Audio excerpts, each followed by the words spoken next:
नमस्कार विद्यार्थी मित्रांनो, मी प्राध्यापक मनोज सुर्वे माय मराठी युट्यूब चॅनलवर आपलं मनपूर्वक हार्दिक स्वागत करतो। तर मित्रो, आज आपण अतिशय महत्त्वाच्या विषयावर चर्चा करतोय। जे कोणी या ठिकाणी नवीन असतील त्या विद्यार्थ्यांना माझं सांगणं आहे की आपण आतापर्यंतही माय मराठी युट्यूब चॅनलला जर सबस्क्राइब केलं नसेल तर सबस्क्राइब करून घ्या, कारण महत्त्वाच्या व्हिडिओची नोटिफिकेशन आपल्यापर्यंत पोहोचण्यासाठी आपल्याला सबस्क्राइब करणं मित्रहो फार गरजेचं आहे। म्हणून सबस्क्राइब करा, लाईक करा आणि गरजू विद्यार्थ्यांपर्यंत त्याला शेअर करा। तर मित्रहो, बघूया आपण आज एक महत्त्वाचा विषय, आणि तो विषय म्हणजे काय तर बघा, मराठी व्याकरणामध्ये सगळ्यात अवघड जाणारा एक विषय मानला जातो तो म्हणजे वृत्ते। काय वृत्ते? आता वृत्ते यामध्ये शब्दशः त्याचा अर्थ असा होतो, त्यालाच म्हटलं जातं चक्कर किंवा चक्र। काय म्हटलं जातं? चक्कर किंवा चक्र। आता हे चक्र कशा कशाचं असते तर त्याच्यामध्ये काही महत्त्वाच्या गोष्टी असतात मित्र। तर त्या कोणत्या तर लक्षात घ्या, मराठी व्याकरणामध्ये एक संकल्पना आहे आणि ती संकल्पना अशा प्रकारची आहे की मुख्यतः आपण गद्य आणि पद्य अशा दोन गोष्टीचा अभ्यास आपण करत असतो। काय? गद्य आणि दुसरी गोष्ट म्हणजे पद्य। लक्षात घ्या, गद्य ज्यावेळेस असते तेव्हा ते वैचारिक लेखन असते। काय असते? वैचारिक लेखन। आता या ठिकाणी वैचारिक लेखन म्हणजे नेमकं काय असा काही जणांचा प्रश्न निर्माण झाला असेल, त्यालाच आपण गद्य असं म्हणतो। पण लक्षात घ्या, गद्य वैचारिक लेखन म्हणत असताना इथे एखाद्याच्या तोंडचं जर वाक्य असेल ते जशाच तसं जर आपण सांगत असेल तर त्याला आपण गद्य असं म्हणतो। काय म्हणतो? गद्य। थोडक्यात गद्य म्हणजे जसं आहे तसं बोलणे, जसं आहे तसं बोलणे। परंतु पद्य म्हणजे काय तर पद्य याला आपण मित्र हो कविता असं म्हणतो। काय म्हणतो?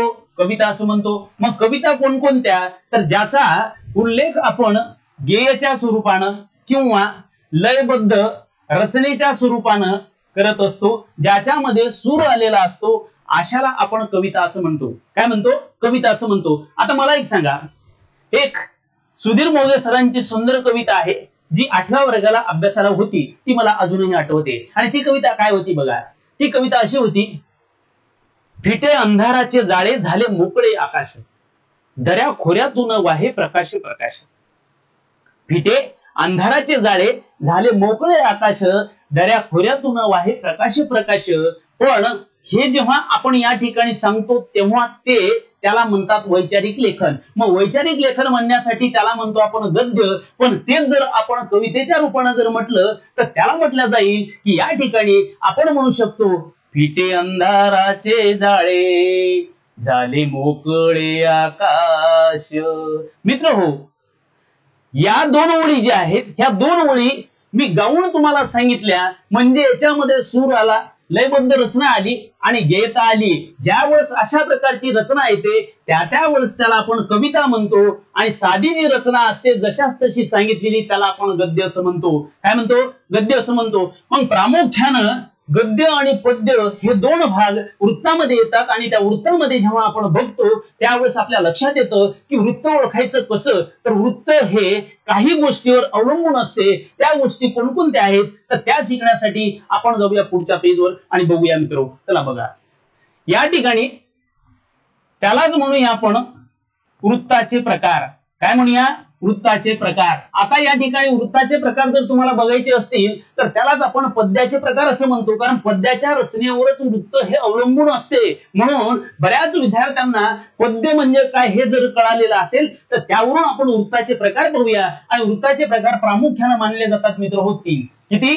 तीन। त्यामध्ये त्या तीन प्रकाराचा अभ्यास या ठिकाणी आपल्याला करायचा आहे। आणि ते कोणकोणते तर एक मित्र हो त्याच्यामध्ये असते, त्याला म्हणतो आपण अक्षर गण वृत्त। हा एक पहिला प्रकार। दुसरा प्रकार जो आहे त्याला म्हणतो आपण मात्रा वृत्त किंवा जाती। आणि तिसरा जो प्रकार आहे त्यालाच म्हणतो आपण अक्षर छंद। जी छंदामध्ये येणारी रचना असते त्याच्यामध्ये शैलता असते। थोडक्यात ढोबळ मानाने सांगायचं तर अक्षर गण वृत्तामध्ये काय महत्वाचं आहे तर लक्षात घ्या, अक्षर गण वृत्त ज्यावेळेस आपण पाहतो त्यामध्ये अक्षरांची जी रचना आहे म्हणजे अक्षरांची संख्या विचारात घेतली जाते। रचना आणि संख्या ह्या दोन गोष्टी महत्वाच्या आहेत। रचना आणि संख्या का म्हणतो तर त्या ठिकाणी येणारा जो 2 नंबरचा ज्याला म्हणतो आपण गण. आता गण म्हणजे काय तर लक्षात घ्या, एखाद्या कवितेच्या ओळी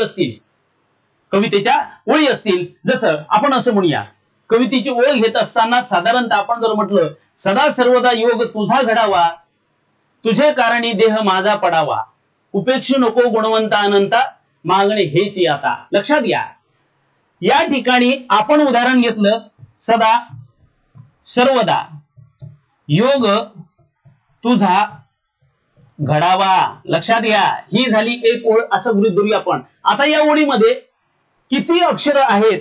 1 2 3 4 5 6 7 8 9 10 11 आणि 12. या ओळीमध्ये किती अक्षर आली मित्र? 12. म्हणजे अक्षरांची संख्येचं जर बंधन असेल तर त्यावेळेस त्याचा आपल्याला गण करत असताना या ठिकाणी गण म्हणजे काय तर 3 अक्षरांचा गट. काय? 3 अक्षरांचा गट किंवा संघ, त्यालाच या ठिकाणी गण असे म्हणतात. काय म्हणतात? गण. म्हणजे अक्षर मोजण्याची संख्या, अक्षरांचं मोजण्याचं माप म्हणजे गण होय. अक्षर मोजण्याचे माप म्हणजे काय? गण. परंतु 3 अक्षरांचा एक गट म्हणजे एक गण. मग अशा प्रकारचे एकूण गण आहेत मित्र आपले 8. किती येतं? 8. किती येतं? 8. आपण हे काढत असताना इथे आले किती? 12 अक्षर. आता दुसरी ओळ घेऊया, सदा सर्वदा योग तुझा घडावा, तुझे कारणी देह माझा पडावा. लक्षात घ्या, आता इथं अक्षरांची संख्या किती आली पुन्हा पहा. 1 2 3 4 5 6 7 8 9 10 11 12. किती आले मित्र? 12. ज्या वेळेस 2 ओळीचं कडवं असेल किंवा 4 ओळीचं कडवं असेल, इथं ओळ न म्हणता आता ओळीला म्हणायचं चरण. काय म्हणायचं मित्र? चरण. ज्या वेळेस पहिलं चरण आणि दुसरं चरण या ठिकाणी समान अक्षरांचं असेल त्यावेळेस त्याला म्हणायचं अक्षरांची संख्या ही समान असते, म्हणून म्हणायचं अक्षर वृत्त. काय म्हणायचं? पहिले अक्षर वृत्त. आता या ठिकाणी त्याचा गण पाडत असताना या ठिकाणी 3-3 अक्षरांचा एक गट केला जातो मित्र. किती अक्षराचा? 3-3 अक्षराचा एक गट. म्हणून आपण लक्षात घ्या, या ठिकाणी 3-3 अक्षराचा जर एक एक गट आपण केला तर काय होईल तर लक्षात घ्या, इथे एक गट, दुसरा गट या ठिकाणी, तिसरा गट या ठिकाणी, चौथा गट या ठिकाणी. म्हणजेच हा एक गट आहे, हा दुसरा आहे, हा तिसरा आहे आणि हा चौथा आहे. आता 4 गटामध्ये 4 त्रिक 12 बरोबर 12 अक्षर आलेली आहेत. मग याचा जर आपल्याला गण काढायचा असेल तर गण काढण्यासाठी लघुगुरु आपल्याला माहित असणं गरजेचं आहे. काय? लघुगुरु माहित असणं गरजेचं आहे. म्हणून या ठिकाणी आपण घेऊया इकडे लघु आणि गुरु. लक्षात घ्या, लघु म्हणजे रस्व. लघु म्हणजे काय? रस्व अक्षर. ज्या वेळेस रस्व अक्षर असतात त्यावेळेस त्याला लघु असं म्हटलं जातं. मग पहिल्याच प्रकरणामध्ये आपण मुळाक्षरे शिकत असताना रस्व अक्षर आपण शिकलेले आहेत. काय केलं? रस्व अक्षर आपण शिकलेले आहेत. पण या ठिकाणी आपण जाऊया थोडं पुढे आणि लघु गुरु काय आहे ते आपण पाहूया. चला बघा, ज्याला आपण लघु असं म्हटलं, लघु म्हणजे रस्व अक्षर. लघु म्हणजे काय? रस्व अक्षर. आणि ती लघु अक्षर कोणती आहेत तर समजून घेऊया मित्र. पहिल्याच प्रकरणामध्ये आपण पाहिलं, ज्याला अ म्हणता येईल तो आहे रस्व, ई म्हणता येईल तो आहे रस्व, उ म्हणता येईल ते आहे रस्व, रू म्हणता येईल तो आहे रस्व आणि लृ म्हणता येईल तो आहे रस्व. परंतु दुर्दैवानं या दृच्या संदर्भात मराठीमध्ये शब्दांची संख्या कमी आहे आणि अक्षर सुद्धा आपण त्या पद्धतीने पाहतोय ती आपल्याला दिसत नाही. क्लुप्ती नावाचा एकच शब्द आपल्याला दिसतोय, तो जर येत असेल तरच त्याचा आपण वापर या ठिकाणी करतोय. तर लक्षात घ्या, ज्यावेळेस लघु म्हणजे रस्व अक्षर असते तेव्हा ती लिहिण्याची पद्धत जी आहे, काय लिहिण्याची पद्धत जी आहे ती पद्धत काय आहे तर चंद्राची कोर. काय? चंद्राची कोर. याप्रमाणे त्याचं लिखाण काम केलं जातं. परंतु ज्या वेळेस आपण मित्र हो मात्रा म्हणजे काय शिकतो, मात्रा म्हणजे काय तर मात्रा म्हणजे काय, एखाद्या अक्षराचा उच्चार करताना जो कालावधी आपणास लागतो त्यालाच मात्रा असे म्हणतात. जर कमी कालावधी लागत असेल तर ते रस्व अक्षर असते, त्यालाच लघु असं म्हणतात. आणि लघुला मात्र या ठिकाणी चंद्राची कोर हे आपण चिन्ह वापरत असतो आणि त्याची मात्रा या ठिकाणी 1 मानली जाते. काय मानली जाते? एक मानली जाते, तर गुरुच्या वेळेस काय घडतं ते आपल्याला पाहायचंय. परंतु त्यामध्ये मात्रा हा आला, म्हणून मात्रा आपण समजून घेत असताना पहिले आपण या ठिकाणी घेऊया गुरु. काय घेणार?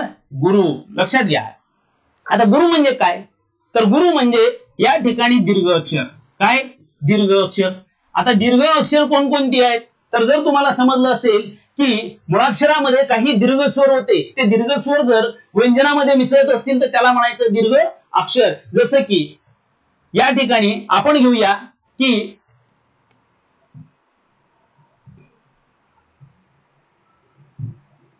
बघा,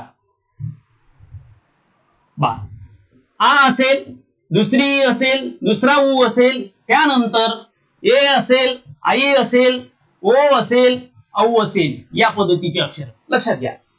आता या ठिकाणी आपण याच्यासाठी आणि याच्यासाठी दोन्हीसाठी उदाहरण घेऊया. आणि ते उदाहरण कसं? तर बघा, लक्षात घ्या.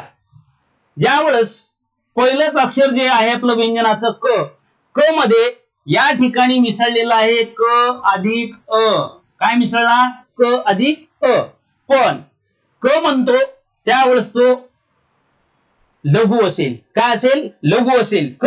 त्यानंतर पहिली की, नंतर पहिला कु, नंतर कृषीचा कृ, या पद्धतीची अक्षरं येत असतील तर मित्रहो याला म्हणायचं लघु. आणि त्याची चिन्ह घ्यायचं चंद्राची कोर. लक्षात येत आहे तुमच्या? समजून घ्या. क मध्ये अ आला, तसं क मध्ये पहिली आली, क मध्ये पहिला उ आला, क मध्ये ऋषीचा रू आला. म्हणजेच या ठिकाणी आपण यांना म्हणतोय लघु अक्षर. आणि लघु अक्षर लिहिण्याची पद्धत ही जी आहे ती आहे चंद्राची कोर. आता मात्र या गुरुसाठी आपण खाली घेतोय आणि लिहितोय क मध्ये ज्या वेळेस आ मिसळतो, हा आ मिसळला म्हणजे होईल का. काय होईल? का. ही मिसळली तर ते होईल की. काय होईल? की. नंतर दुसरा उकार मिसळला म्हणजे होईल कु, म्हणजे दुसरा उकार येईल. नंतर के, कै, को, कौ, या पद्धतीची येत असतील तर त्याला म्हणायचं गुरु. आणि त्यासोबतच इथे सगळ्यात शेवटी जर कच्या नंतर विसर्ग आला म्हणजे कम कहा असं जे म्हणतो, म्हणजेच या ठिकाणी अम आणि आहा ही अक्षरं येत असतील तर यांचा सुद्धा उच्चार मित्र हो गुरु असा करायचा आहे, दीर्घ असा करायचा आहे. लक्षात घ्या. मग कम आणि या ठिकाणी कम आणि कहा, लक्षात घ्या, हे जेव्हा येतात त्यावेळेस त्याला म्हणायचं दीर्घ. आणि त्याचं लिहिण्याची पद्धत आहे आडवी रेष. काय? आडवी रेष. आता ज्या विद्यार्थ्याला लघुगुरु कळते त्या विद्यार्थ्याला या ठिकाणी वृत्त सोपं जाते. अक्षरगण वृत्त कशाला म्हणतात, मात्रा वृत्त कशाला म्हणतात आणि अक्षरछंद कशाला म्हणतात. तर मित्र आता हे तुमच्या जर लक्षात आलं असेल तर आपण पुन्हा थोडस मागे जाऊया आणि मागे जाऊन पाहूया. या ठिकाणी आपण केलं सदा सर्वदा योग तुझा घडावा, 12 अक्षर. आता स मध्ये काय आहे? अ आहे. अ आहे म्हणजेच काय? चंद्राची कोर आहे. दा मध्ये मात्र आ आला म्हणजेच काय येणार? आडवी रेष. नंतर स मध्ये काय आला? पुन्हा या ठिकाणी चंद्राची कोर. व च्या डोक्यावर रफार आहे परंतु व हा त्याच्यामध्ये अच दडलेला आहे म्हणून काय येणार या ठिकाणी? हा झाला पहिला गट. आता या ठिकाणी चंद्राची कोर. नंतर पुन्हा दाच्या डोकी या ठिकाणी आ आला म्हणून काय घेणार? आडवी रेष. नंतर योग साठी पुन्हा आडवी रेष. ग साठी चंद्राची कोर. नंतर तू साठी रस्व आहे म्हणून काय घेणार? चंद्राची कोर. जा साठी मात्र आडवी रेष. लक्षात घ्या. नंतर घ साठी पुन्हा चंद्राची कोर. नंतर इथे मात्र आ आला म्हणून आडवी रेष. वा साठी आडवी रेष. हे झालं पूर्ण. आता लक्षात घ्या, अशा प्रकारची रचना जर येत असेल तर आपल्याला त्यामध्ये काही गोष्टी महत्वाच्या लागतात. काही गोष्टी महत्वाच्या कोणत्या लागतात? तर पहिल्या ओळीत दुसऱ्या ओळीत जर सारखा प्रकार येत असेल तर दुसरी ओळ सुद्धा आपण पाहूया. पहा आता या ठिकाणी तू पहिली आहे म्हणून काय येणार? चंद्राची कोर. जच्या डोक्यावर मात्रा आहे म्हणजे ए आला म्हणून काय येणार? आडवी रेष. या ठिकाणी का आला? बरोबर आहे. आता या ठिकाणी काय येत असताना बघा लक्षात घ्या, इथं तिथं काय फरक पडतो तर जेव्हा एखाद्या शब्दावर आपण जोर देतो त्यावेळेस त्याची मात्रा 2 असते. काय असते? 2 असते. मग इथं सदा सर्वदा स वर आपण काय करतोय? जोर देतो. म्हणजेच वरच्या याच्यामध्ये घेतलेली आपण जी या ठिकाणची जी ही रचना आहे ती मात्र आपल्याला या ठिकाणी करायला दीर्घ. का तर स वर रफार आपण व वर रफार असताना स वर जोर देतो. सर्वदा सर्वदा म्हणतो, सर्वदा नाही म्हणत. काय म्हणतो? सर्वदा. म्हणून त्याची काय असणार? म्हणून इथे सुद्धा काय असणार? दीर्घ. रच्या याच्यावर पुन्हा या ठिकाणी काय येणार? चंद्राची कोर. नी साठी आडवी रेष, देच्या डोक्यावर मात्रा आहे म्हणून या ठिकाणी पहा, लक्षात घ्या, हे पाडून घ्या तेव्हा लक्षात येईल. नंतर पुन्हा हच्या नंतर या ठिकाणी आली चंद्राची कोर, मासाठी आलं आडवी रेष, या ठिकाणी आलं पुन्हा आडवी रेष. आता इथं पुन्हा तुमच्या लक्षात येईल. ग साठी आपण घेतलं तुझा, तुझा, तू वर काय करतो आपण? पुन्हा जोर देतोय. या ठिकाणी जोर देत असताना त्याची सुद्धा मात्रा 2 घ्यायला पाहिजे. काय यायला पाहिजे? 2. 2 मात्रा म्हणजे आडवी रेष. लक्षात घ्या, जेव्हा खालचा आणि वरचा आपण पडताळून पाहतो तेव्हा आपल्या लक्षात येतं. नंतर पुढे जाऊया. घ इथं पय, पुन्हा या ठिकाणी आडवी रेष, आडवी रेष. दोघांची रचना सारखी आहे मित्र. यालाच म्हटलं जातं गण. काय म्हटलं जातं? गण. आता गण पाडत असताना त्याच्यामध्ये सुद्धा काही महत्वाच्या गोष्टी आहेत, त्या गोष्टी आपल्याला शिकाव्या लागतात. त्या कोणत्या? तर आपण या ठिकाणी जाऊया पुढे आणि लक्षात येईल आपल्या काय आहे. बघा, हे तुमच्या लक्षात आलं. त्याच्याही पुढे जाऊ आपण. आणि ज्याला आपण म्हणतो गण. गण म्हणजे 3 अक्षराचा एक गट आणि असे गण आहेत 8. आणि 8 गण असताना त्याच्यामध्ये लघु गुरुक्रम. मग अक्षर गणवृत्त का म्हटलं? तर ज्याची अक्षरांची व गणाची रचना सारखी असते. कशी असते? सारखी असते. त्यालाच या ठिकाणी अक्षर गण वृत्त असे म्हणतात. काय म्हणतात? अक्षर गण वृत्त. काय तर आपण बघितलंय की अक्षरांची संख्या 12 आणि त्याचा गण सुद्धा सारखा. परंतु गण या ठिकाणी ओळखण्यासाठी य र त न हे असतात लघुसाठी वापरलेले. काय? लघुसाठी वापरलेले. ज्यावेळेस असा क्रम येतो मित्र त्यावेळेस म्हणायचं यगण. आद्य लघु म्हणजे यगण. या ठिकाणी जी रचना येते मध्य लघु त्याला म्हणायचा रगण. नंतर ज्या वेळेस अंत्य लघु येते त्याला म्हणायचा तगण. आणि तिन्ही ठिकाणी ज्या वेळेस लघुच येते त्याला म्हणायचं नगण. काय म्हणायचं? नगण. लक्षात घ्या. य र त न. आता खालची जी क्रिया आहे या ठिकाणीच ठीक आहे आपण घेऊया. भ ज स म. ज्या वेळेस आद्य गुरु असतो त्यावेळेस त्याला म्हणायचं भ. ज्या वेळेस मध्य गुरु असतो त्याला म्हणायचं ज. ज्या वेळेस अंत्य गुरु असतो तेव्हा म्हणायचं स. आणि तिन्ही ठिकाणी सर्व जेव्हा गुरु असतात त्याला म्हणायचं म. ज्या विद्यार्थ्याला यरतन भज सम समजते त्या विद्यार्थ्याला वृत्त लवकर ओळखता येते. हे आहेत गुरुचे तर हे आहेत लघुचे. तर मित्र हो, 4 गट आहेत लघुचे, 4 गट आहेत गुरुचे. यरतन असं जेव्हा म्हणतो तेव्हा लघुचा क्रम असतो आणि भज सम म्हणतो तेव्हा गुरुचा क्रम असतो. म्हणून गण हे एकूण 8 आहेत. किती आहेत?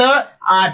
हे वरचे 4 आणि खालचे 4 एकूण किती झाले? 8 झाले. आणि 8 या गणावरून आपल्या लक्षात येतं त्याची क्रिया ही सारखी असते. जेव्हा सारखी असते तेव्हाच त्याला आपण इतर अक्षर गणवृत्त असं म्हणतो. काय म्हणतो?